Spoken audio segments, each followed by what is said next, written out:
On est dans une campagne qui n'est pas une campagne, ça c'est sûr. Elle m'intéresse forcément, elle est un petit peu terne.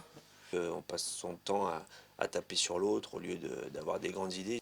J'ai pas l'impression qu'elle ait beaucoup commencé encore. C'est vrai que là, c'est tombé dans une période qui est assez compliquée. 2 ans de Covid, des confinements, une crise sanitaire et puis maintenant une crise mondiale. La crise n'est plus du tout la même. En fin de compte, il y a une crise économique qui est beaucoup plus importante et beaucoup plus grave. Je dis pas que c'est pas important, hein, l'international, loin de là. Mais à mon niveau, c'est difficile de pouvoir influencer là-dessus, alors que j'ai quand même l'impression que les problèmes internes de société, on les oublie. Et bon, par contre, un sujet qui me préoccupe et qui n'est pas traité convenablement, ce sont les jeunes, l'éducation et les jeunes. Voilà. Je dirais aujourd'hui, en plus, les candidats, certains sujets sont complètement évités par certains candidats, donc on ne peut pas appeler ça une campagne. Plus attiré sur des problématiques sociales. On a vu les étudiants, là, lors du Covid, qui avaient des difficultés, ne serait-ce que pour s'alimenter correctement. Moi, je trouve ça inadmissible. Absolument inadmissible. J'aimerais, quand on nous fait la promesse qu'il n'y aura plus de Français qui dorment dehors, quand je vais en ville, j'en vois toujours, moi.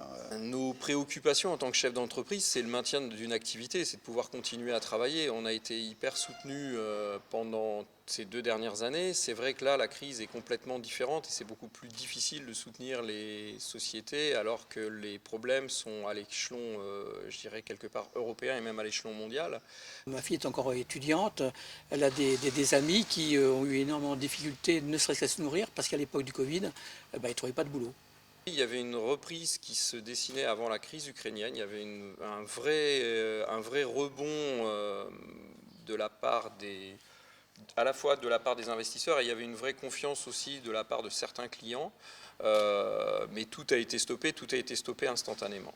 À titre personnel, je me plains pas, je pense plus à la société. Je suis très inquiet pour mes enfants et pour la société. J'ai l'impression que c'est encore de plus en plus difficile, du fait ne serait-ce que les loyers. Les loyers n'ont plus rien à voir à les loyers d'il y a 20 ans, en fait.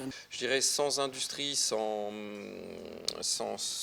un vrai tissu industriel français et surtout européen, on ne pourra plus jamais rien faire. Donc on ne doit pas être dépendant du reste du monde. J'ai pas l'impression que la mesure, là par exemple la retraite à 65 ans, je suis pas certain que quand je vois, vous voyez ici on est en travaux, quand je vois des artisans, je me dis difficilement ils vont pouvoir travailler jusqu'à 65 ans parce que c'est dur physiquement. Tout le monde est d'accord pour avoir une augmentation de ses propres revenus, ça c'est une évidence. Mais il y en a tellement d'autres, je veux dire, nos anciens, le handicap, l'accession à l'emploi des jeunes, les grandes écoles. J'attends surtout le fait que le président, le futur président, prenne bien conscience de l'importance, en fin de compte, du tissu économique, que ce soit les TPE, PME comme nous et que ce soit aussi les grandes entreprises. On sort de la pandémie et il y a des choses à faire par rapport à l'industrie française, par rapport aussi au Made in France. La relocalisation, c'est une chose dont tout le monde a envie et que tout le monde souhaite faire. Par contre, on s'aperçoit que c'est très très compliqué dans certains domaines de relocaliser je dirais même pas en France, même en Europe. C'est un vœu pieux.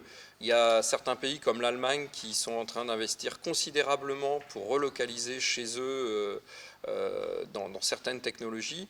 Nous, j'ai l'impression qu'on est encore une fois un peu à la traîne par rapport à ça.